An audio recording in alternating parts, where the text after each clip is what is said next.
আমি আগে ভাবতাম জানো তো যে ভাই বোন কীভাবে দুজন দুজনকে খারাপ পেতে পারে বা হিংসা করতে পারে, একই রক্তের সব কিছু, তাই না? কিন্তু না, সত্যি এটা না। সত্যি বড় যত হয়ে গেছি তখন অনেককে দেখেছি এরকম, যে এক ঘরের ভাই বোনের মধ্যেও কতটা দূরত্ব। তাই বলছি, অনেকেই তোমরা আছো যারা ভাবো যে শ্যাম আমার ভাই আমার পাশে নিয়ে রাখি পড়াতে পারতাম বা ভাইফোঁটা দিতে পারতাম।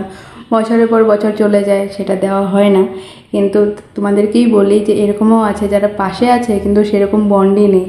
আর অনেক সময় এরকম হয় যে আমরা দূরে আছি কিন্তু ওর থেকেও বেশি ভালো বন্ড থাকে আমাদের মধ্যে, গল্পের মধ্যে, কথার মধ্যে। তো রাখি সালাদ তো সাজিয়ে নিয়েছি, আর আমি এদিকে লুচি বানিয়ে নিয়েছি, আর আমার শাশুড়িমা বানিয়ে নিয়েছে পনির দিয়ে, পটল দিয়ে। তো ভেবেছিলাম একটু বেগুন ভাজাও করবো, কিন্তু তখন না একদম ভুলে যাই, মাথার থেকেই বেরিয়ে পড়ে। তো মিষ্টি লুচি এইসবই ছিল আজকে রাখি স্পেশাল।